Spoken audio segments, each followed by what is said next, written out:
قبل ما نبدأ صلى على النبي. وقصتنا النهاردة عن شاب وسيم طلق 3 مرات، بيشتغل في وكالة تأمين الطلاق مع زوجته اللي فاتت، وده اللي بتحاول ترجع له من تاني. فيا ترى هترجع له ولا هيقع في حب بنت جديدة؟ ده اللي انا اعرفه. بس لو اول مرة تشوفني اشترك في القناة يا زميلي، وما تنساش اللايك والسبسكرايب والشير. ويلا نبدأ. قصتنا بتبدأ مع الإعلان عن العرض ال 12 للمتجوزين اللي هيشتروا كل حاجاتهم الخاصة بالزفاف، وهيلاقوا ده في المعرض المخصص ليهم. فالاشخاص اللي عايزين يتجوزوا بيفضلوا يلفوا على اللي عايزينه، والستات بتفضل تلف وتدور علشان تشوف ايه اللي محتاجينه. بس فجأة بيظهر شبح الطلاق للناس وبيعرض عليهم الحاجة اللي عايزينها للطلاق، واللي بيقول ان الطلاق هيحصل بين الناس عشان هو بيجي فجأة. وبيعرض عليهم التأمين على الطلاق من خلال شركته، شركة بلس، ودي شركة خاصة للتأمين العام وخصوصا على الطلاق. واللي الكل بيستغرب علشان ده منتج جديد موجود خاص بالطلاق، والكل مش عارف ازاي يتكلم معاهم في انه جاي الاشخاص اللي هيتجوزوا قريب، وبيروح يعرفهم في ان مفيش حد ضامن في انه مش هيتطلق، وان الكل بيحلموا بمستقبل مشرق. بس بعد كده هيدخلوا في حوارات الطلاق اللي هيدفع اضعاف تكاليف الجواز، وبيكون بيتكلم بحماس علشان الحال ان الشاب الوسيم ده واللي اسمه نيكو جون، وهو خاص بالتأمين على الطلاق ومع فريقه اللي كله بيرفضوهم علشان جاي يفول عليهم بالطلاق وهم لسه هيتجوزوا اساسا. فبيروحوا يقعدوا سوا، وبنعرف ان ده فريق التأمين على الطلاق بقيادة نوكي جون، ومساعدينه كان غاندول وجون مان وكمان ينغجو، اللي بيستغربوا في انهم جايين عشان يعرضوا الطلاق في متجر الجواز، وانهم اكيد غلطوا لما جم لهنا. وبيتكلم مع زميله جون اللي بيكون بيحب يحسب كل حاجة قبل ما يدخل فيها علشان بيخاف من المخاطر. وجون شايف انه جبان على طول وكل واحد بيكون عكس التاني اصلا، وبيسكتوا بعض على طول. بس بيجي لهم بنت اللي كانت بترفضهم من شوية وعايزة تسأل عن التأمين على الطلاق، وبيعرفها في ان الطلاق والجواز زي بعض علشان هما اتنين اتعاملوا عشان يحققوا السعادة. فبنرجع قبل 3 شهور مع نوكي جون وهو قايم من النوم وبيلاقي ان رئيسه نابوك بيظهر له علشان مش بيعمل اي منتج جديد لتطوير التأمين، واللي بيقرر يوعده في انه هيعمل منتج جديد مش موجود خالص، وشايف انهم هينتهوا هما الاتنين سوا. وبيروح بيلاقي انه في مكان وسط كتب كتيرة خاصة بالتأمينات المختلفة، واللي بتروح تقع فوقه وبيخاف ومش عارف ايه اللي بيحصل علشان الراجل لسه فايق من النوم ومش عارف اي حاجة، لغاية ما بيوصل لشخص خاص ملقب بملك التأمين، واللي بيكون بيقنعه بالتأمين اللي بيضمن مستقبل سعيد. والحاف ان نوكي جون هو شخص مطلق 3 مرات، وبرغم كده راضي بحياته دي بشكل طبيعي، وبيدفع تكاليف النفقة اللي عليه ناتجة عن الطلاق. وبيكون جات له الفكرة دي في الحلم وهي التأمين على الطلاق. فبنروح لشركة بلس للتأمين، واللي بوك بيتكلم مع زوجته سجون عشان هو مضيع كل مرة على التأمين اللي بيعمله ده، وبتروح تطلب منه الطلاق عشان ما عادش مستحملاه خالص. وده بيصدمه وبيكون مش عارف يتكلم بين الموظفين، وبتعرفه انها سابت ليه طعام وجنب ورقة الطلاق اللي بتطلب منه ده وبتمشي على طول، وبيقوم يصرخ فيها عشان يقفل الخط ومش عارف يتصرف ازاي وبيبكي علشان مش عارف يتخلى عنها بسبب الطعام اللي بتعمله. فنيوكي جون بيجي جري ليه وبيعرف ان الحل هو ابتكار تأمين الطلاق علشان هو بيحصل كتير، وبرغم ان ابوه خايف عشان كل فرقه مشي ولو فشلوا مره كمان فيطردوا من الشركه، بس بيروح يحاول يقنعه في انه يتخيل انه طلق، وبيخليه يركز وبيقنعه بده. وقتها يطرد بره البيت ومش معاه اي حاجه خالص، وهيبقى مشرد في الشارع علشان كل حاجه هتكون مكلفه جدا ومش معاه مال يدفع.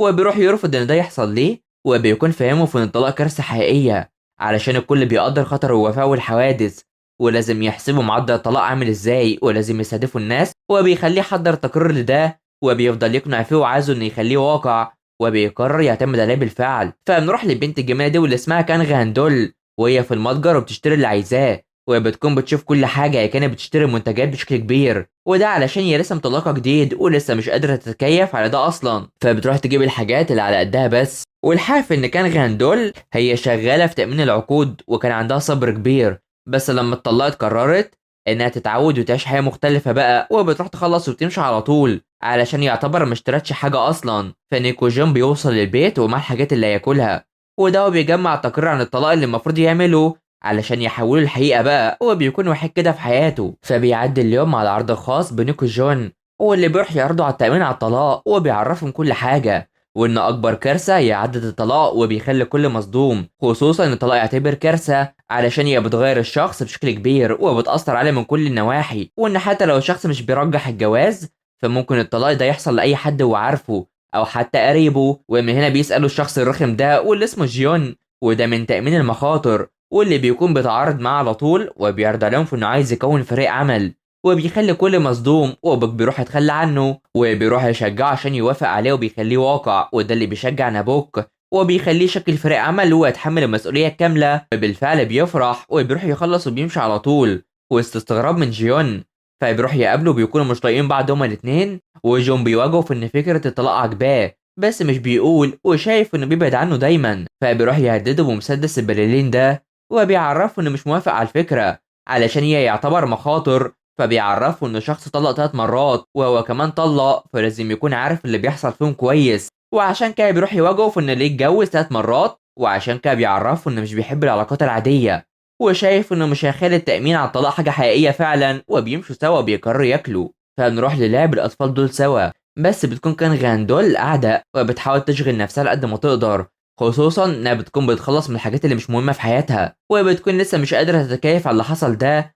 فانا جوزها السابق بيكون بينقل كل حاجته وبيتصرف معاها بشكل وحش عشان هو يمشي، رغم انه واخد قروض على البيت اللي مسجله باسمها، وده علشان يفتح المقهى بتاعه، وعايزاه يرجع لها كل المال اللي اخده منها ومن امها. هو بيقرر يبقى يرجعه بعدين وبيخليها تبكي بسبب المعامله الوحشه دي، وبتفضل مصدومه بشكل كبير وشايف انها تفضل فاشله في كل حياتها كده، وبتفتكر كل ده وبتشغل نفسها اكتر.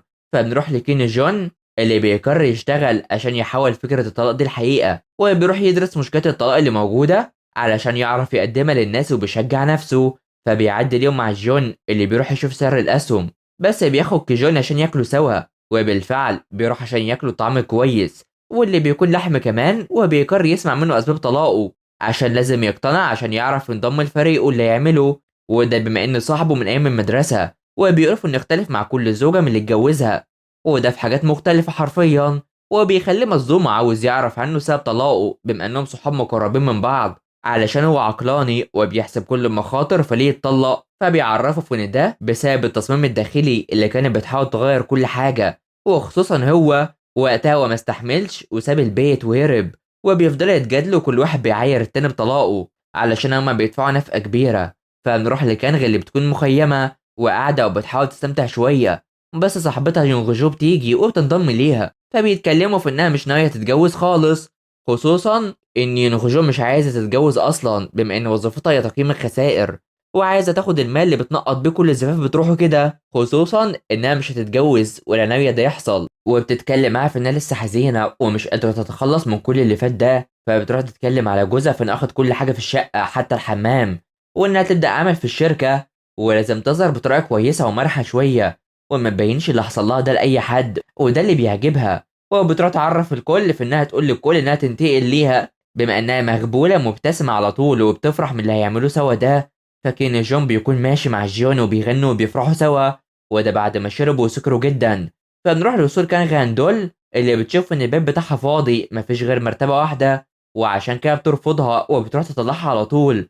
واللي بيشوف ده هو كيجون، واللي بيلاقي ان في مرتبه ماشيه على الارض ومش عارف ايه اللي بيحصل قدامه ده بما انه سكران لسه ومش مصدق عينه خالص، وبتخبط فيه وهي مش شايفاه، وفجأة بيشوفوا بعض بس بتيجي تقع بتمسكه وبيقع فوقها على طول، وكمان الغطا ده بيطير وبيروح فوقهم، والكل بيفكر في ان في حاجة بتحصل بينهم حرفيا، وبيصوروهم كمان لغاية ما بتروح تضربه وبتقلبه وبيكون مصدوم.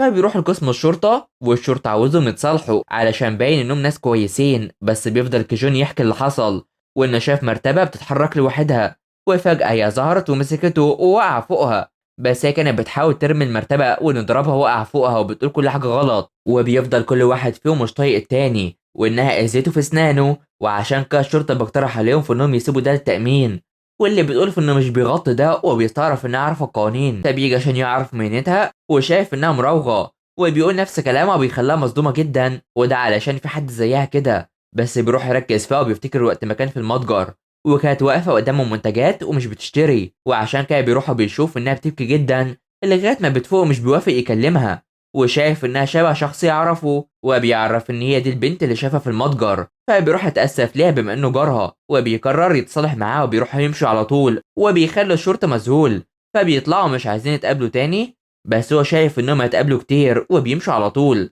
فبيجي اعلان توظيف لتكوين فريق الطلاق، والكل بيستغرب من الاعلان ده وان اللي بيتقدم لازم يكون مطلق مره واحده على الاقل. فبوك بيشوف المكان والجون بيجوا بيعرف مكان مكتبه ده، فهنا بوك بيعرفهم في ان الشركه اهتمت بيهم بشكل كبير، وبيروح يشوفهم متقدمين لوظيفه وبيلاقي في انهم اشخاص كتير على عكس المتوقع، وبيتصدموا بشكل كبير، فبيروحوا يعملوا مقابلات بشكل كبير للدرجه اللي بيتعب جدا. بس انها بتيجي ينجوجو بتصدمه في انها مش بتؤمن بالجواز اصلا، وشايف انه مش هو المجنون الوحيد هنا. وفجأة بتيجي كانغ هاندول وبيتصدموا جدا انهم شافوا بعض، وبتحاول تستغرب، وشايف ان طلاقها لسه حديث، وبيعرفها في انه طلق 3 مرات فما تخافش. فبتعرفه شرط التأمين، وانه شايف انهم ازاي ينجحوا بالتأمين على الطلاق، وبتقنعه بالفعل وبتخليه مستغرب، وبتخاف تترفض، بس بيقوم بيرحب بها بالفريق فعلا، وبيفرحها جدا. وعشان كده بتروح تقول في انها مغبولة ومبتسمة على طول، وبتيجي تمشي مش بتعرف، وبتبان عكس كده، وبتروح وهي مصدومة جدا.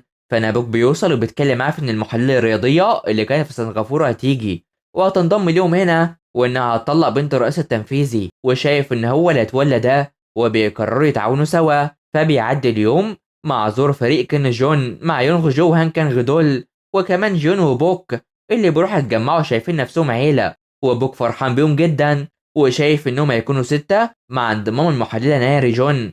بس بوك بيفضل يضحك معاهم، ويونغ جو بتعرفه على لقب كانغ، واللي بيروح يدخل اسانسير وبيكون متوتر من مقابلتها علشان هي هتيجي النهارده، وشايفين في ان في مبالغه بوجود محلله رياضيه علشان هم في تامين الطلاق، واللي بتكون وصلت وبتروح لهم على طول وبتكون ماشيه. وبوك شايف ان المصعد ده غريب، وفجاه بيكون هيقع، وكلهم بيخافوا، ومن الخوف في شخص بيضرب بومب في الاسانسير، واللي بيكون هو نابوك، وبتاسف لهم على اللي حصل. بس فجاه بيفتح وبيقابلوا محلله جديده، واللي بتكون اسمها نيري جون، وبيتصدموا منها، وشايف انها حقيقة مش عفريتة مصاعد، وبيلاقي في انهم ما اتحركوش من الدور الاول اصلا، وبيتخانق معاه. بس بتدخل وبتعرفهم باللي هيعملوه على طول، وانهم بيجمعوا كل حاجة، وبتعرف نفسها في انها ناري جون، وبتصدم كوجون جدا، وكلهم برضه بيتصدموا وبيرحبوا ببعض، وده علشان هي كانت واحدة من اللي اتجوزهم قبل كده، وبيركزوا ببعض كتير وبيفرحوا. والجزء بيخلص على هنا، فما تنسوش اللايك والاشتراك في القناة وتفعيل الجرس حلوين علشان يوصلكوا الجزء الجاي. تابعونا، سلام.